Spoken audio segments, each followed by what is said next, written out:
Elias Nogueira de Souza nasceu em São Sebastião do Paraíso, no coração de Minas Gerais, em 12 de março de 1956. Filho de lavradores humildes do bairro São Judas, cresceu cercado pelo cheiro de café torrado e pela poeira vermelha das ruas de terra. Ainda menino, aprendeu o peso da enxada e o silêncio das madrugadas frias. Mais tarde, o trabalho de servente e pedreiro deixou cicatrizes nos braços e uma postura curvada, marcada pelo esforço. Aos 52 anos, em 1990, já carregava no corpo a memória da luta e nos olhos um cansaço antigo. Era pastor e fundador da Missão Redenção, uma pequena igreja no Alto Bela Vista, bairro onde a fé disputava espaço com o barulho dos bares e o sussurro das quitandas que escondiam negócios proibidos. Aquele homem magro, de fala baixa e firme, não era apenas um pregador. Elias trazia no peito um peso que nunca se dissipava.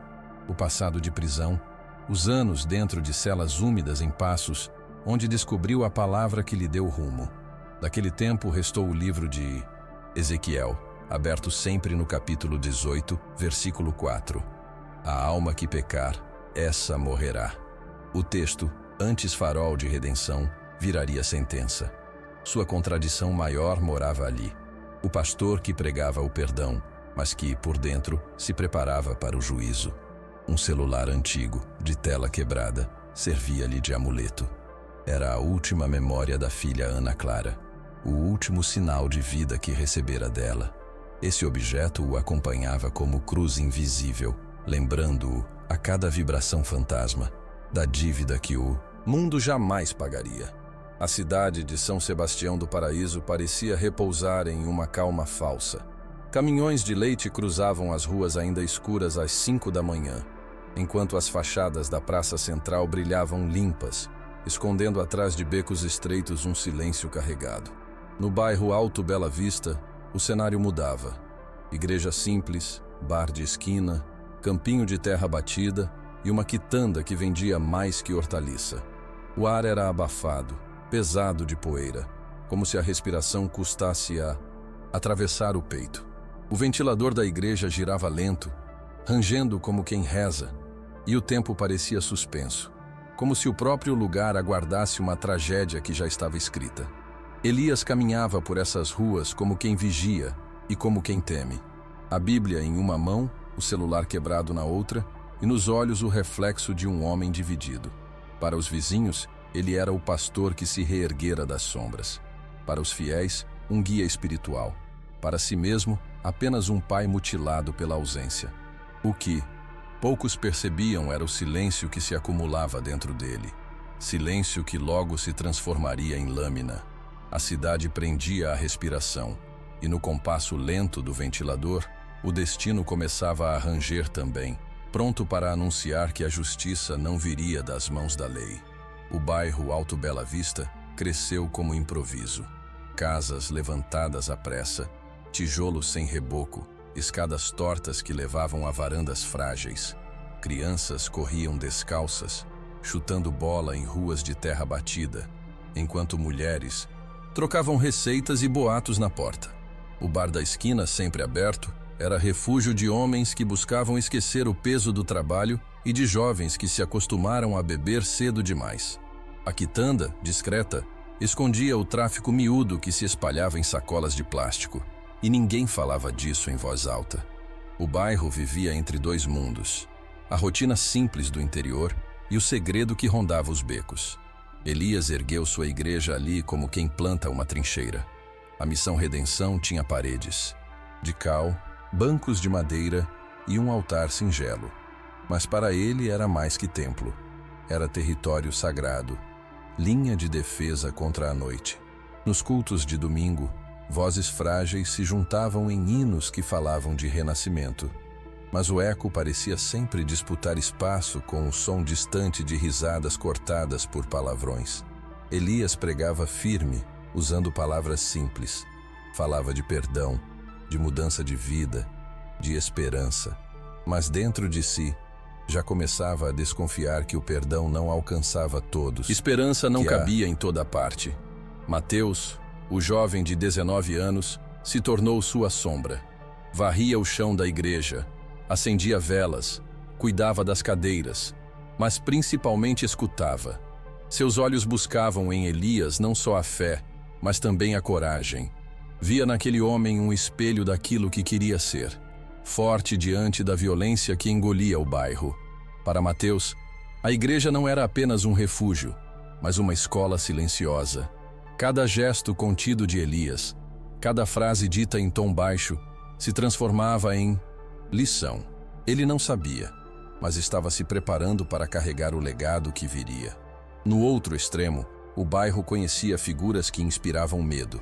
Tico e Rato, dois adolescentes conhecidos pelas ruas, carregavam a fama de furtos, agressões e algo pior: sussurros de abusos nunca investigados. Eram vistos como fruto inevitável daquele solo. Meninos que cresceram na ausência de freio, protegidos por uma rede de silêncio. Mais acima, pairava a figura de Tenente Herculano Paiva, policial de fala mansa e sorriso curto, respeitado em público, temido em privado. Ele transitava entre a farda e os negócios escuros com a naturalidade de quem sabe que nunca será tocado. Para muitos, era intocável. Para Elias, era a sombra que cobria toda a cidade. As instituições refletiam o mesmo marasmo. A delegacia guardava arquivos que desapareciam quando mais importavam. Vereadores discursavam sobre ordem enquanto temiam nomes específicos. A comunidade se calava, cúmplice pela omissão, como se o silêncio fosse estratégia de sobrevivência.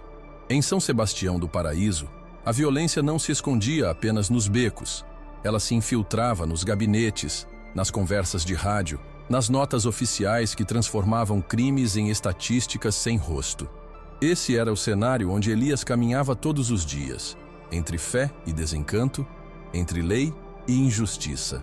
E desse solo frágil nasceria a fenda por onde a justiça própria haveria de se impor. Na noite abafada de um sábado, o celular de tela quebrada vibrou na mesa de Elias. Era a filha, Ana Clara. A mensagem curta atravessou o coração como lâmina. Pai, tô com medo.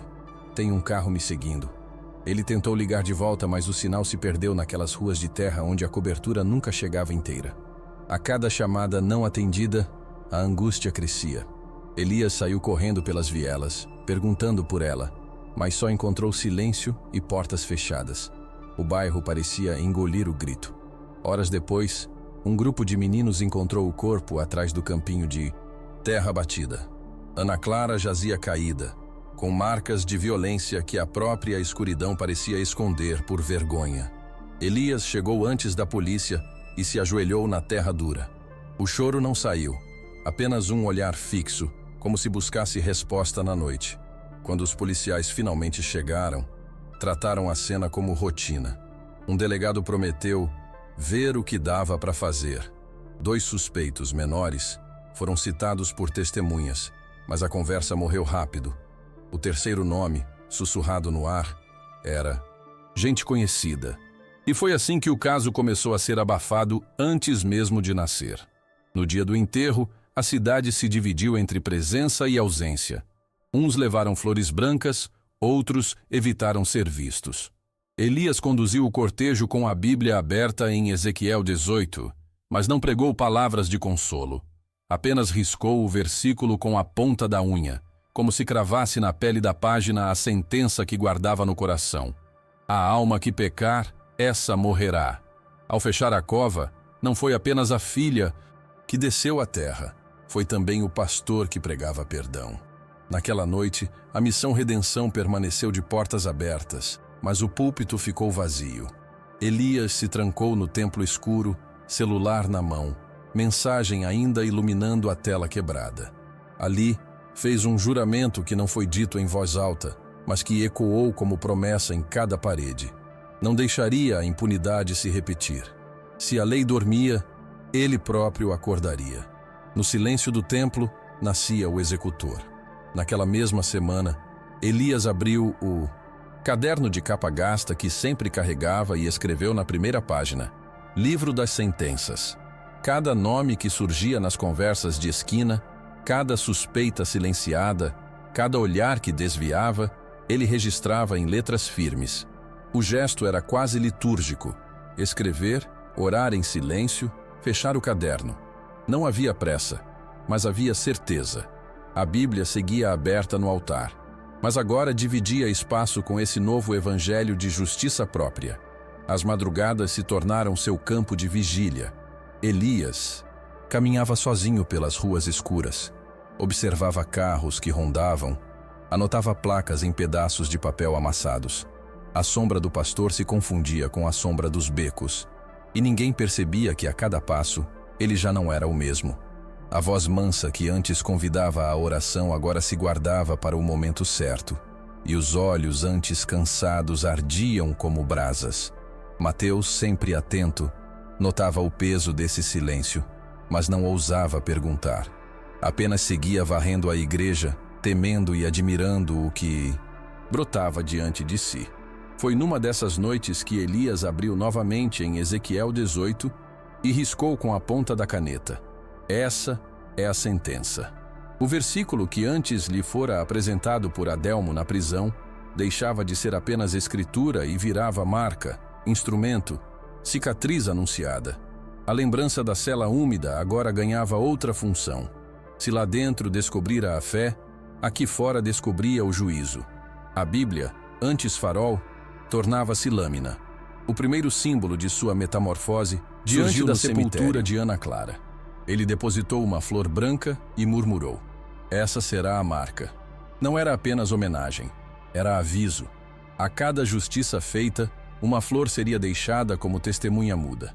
Entre a Bíblia aberta, o caderno de sentenças e a flor branca, Elias não precisava de mais armas para começar. Estava pronto para abandonar de vez o pastor e vestir a noite como nova identidade. A notícia correu em sussurros. Madrugada sem lua, silêncio cortado apenas por um disparo seco. No dia seguinte, moradores encontraram Tico ajoelhado no chão batido, mãos atadas para trás, um tiro limpo na testa.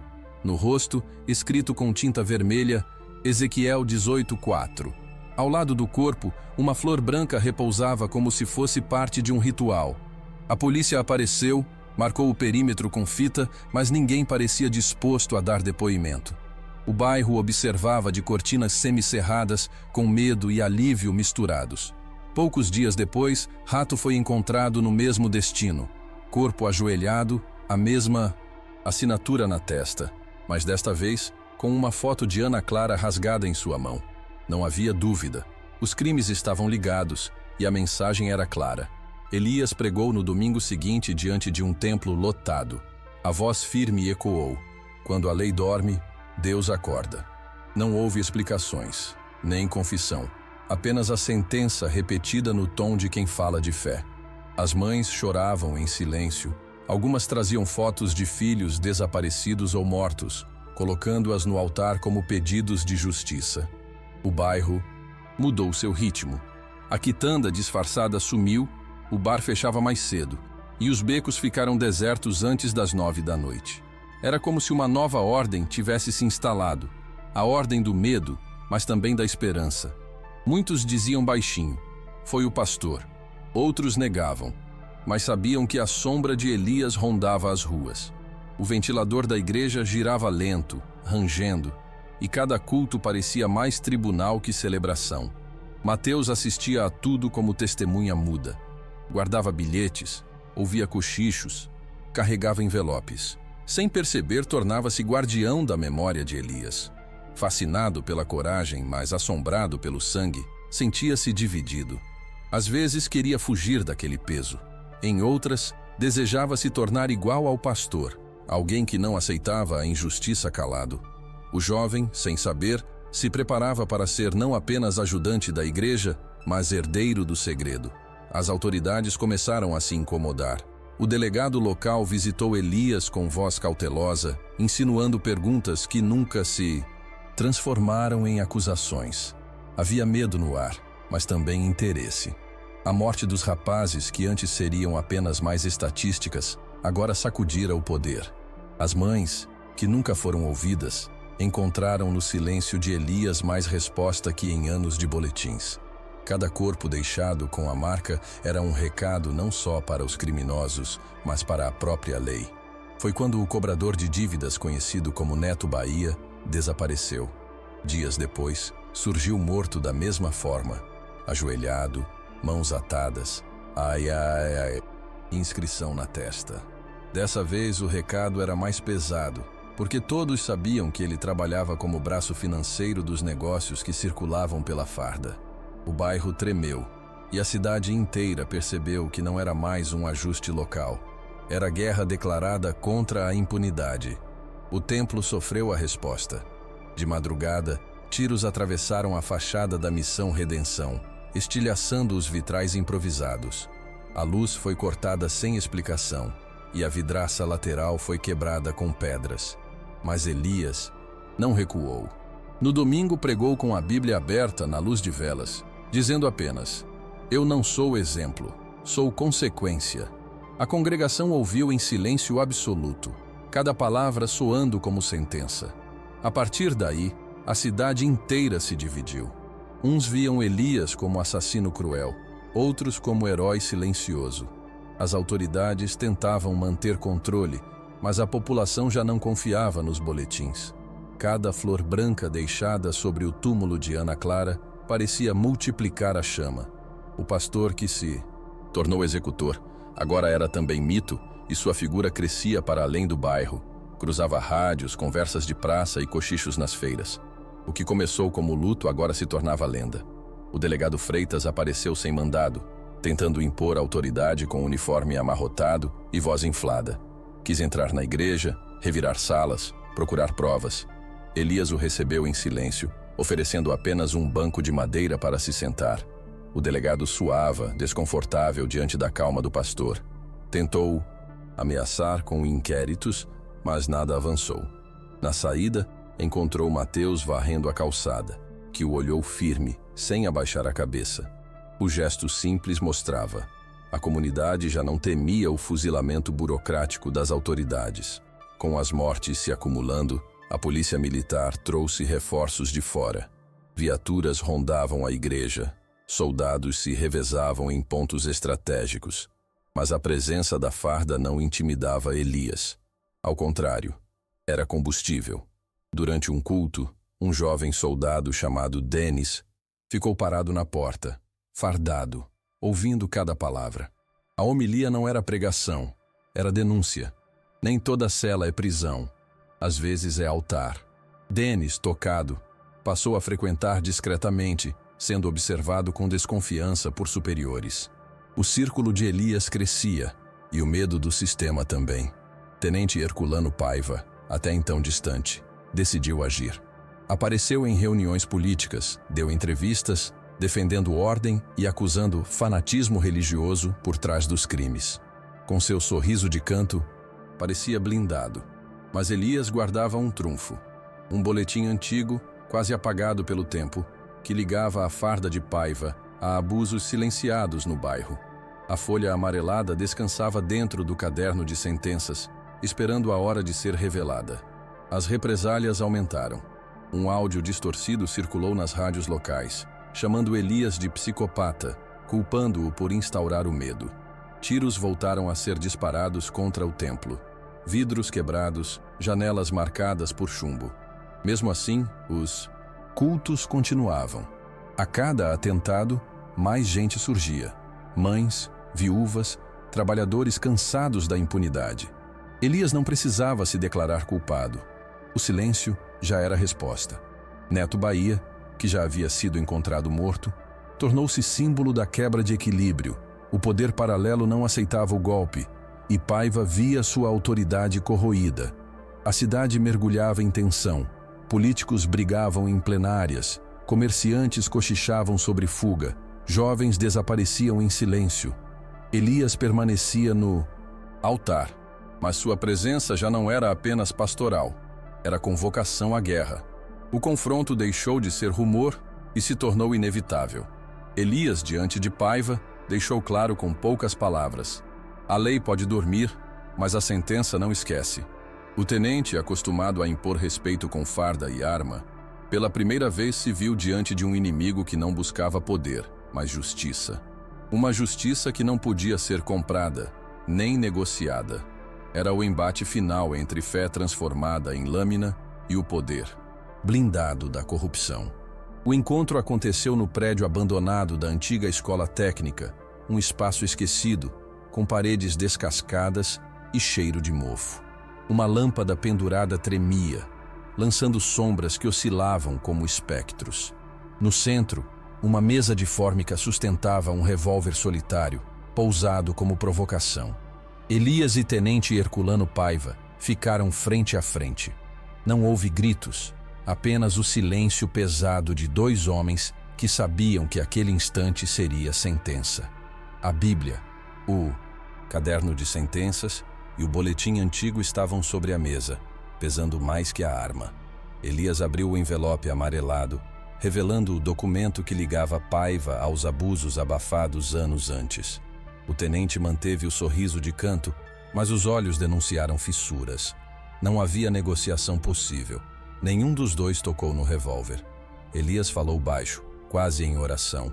A alma que pecar, essa morrerá. Era a condenação. Paiva tentou responder, mas a voz se perdeu na garganta, engolida pelo som da chuva que começava a bater forte nas telhas quebradas. Na madrugada seguinte, a cidade despertou com a notícia. Às 5h17, na Praça Central, o corpo do tenente foi encontrado. Ajoelhado, mãos atadas, farda encharcada pela tempestade. No peito, em tinta vermelha, a mesma frase que ecoava desde o início. A alma que pecar, essa morrerá. Na mão direita, intacta, a foto de Ana Clara, como se tivesse atravessado o tempo apenas para estar ali.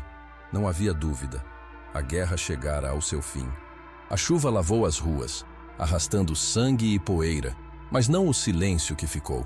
O relógio da matriz bateu 6 vezes, cada badalada soando como um martelo de juiz.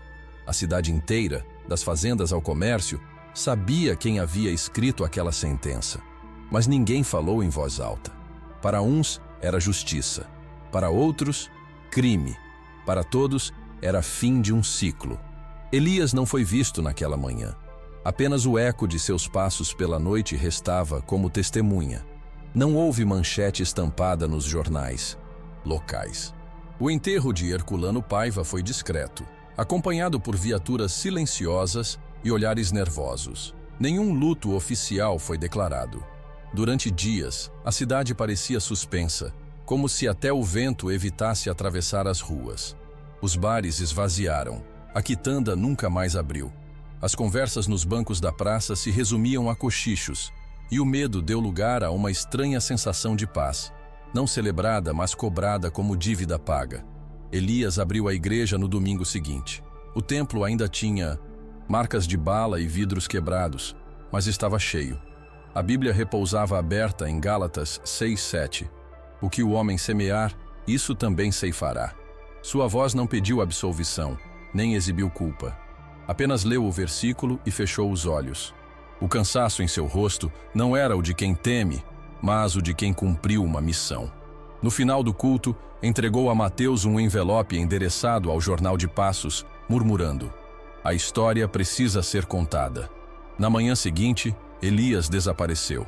Uns juraram que partira para um mosteiro em Goiás, outros falavam em sítio afastado, outros ainda em fuga para a fronteira. Ninguém soube ao certo.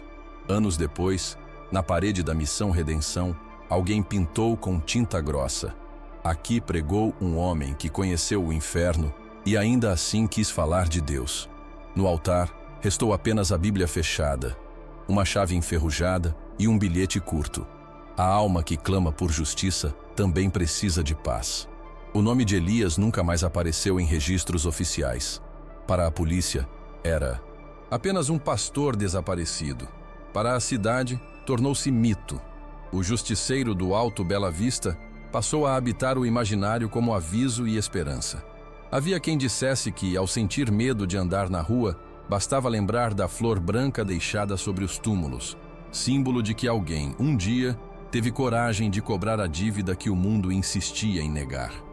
O silêncio de Elias transformou-se em voz coletiva, ecoando em cada esquina da cidade que, depois dele, nunca mais respirou do mesmo jeito. Assim, A história ficou suspensa entre fé e violência, entre crime e redenção. Elias não buscou ser exemplo, mas consequência de um tempo em que a lei falhou e a justiça precisou ser arrancada à força. Sua trajetória deixou uma pergunta que nunca se cala: o que você chamaria de justiça? Se essa narrativa te prendeu até aqui, comente, curta e compartilhe para que mais pessoas conheçam a sentença escrita nas ruas de São Sebastião do Paraíso.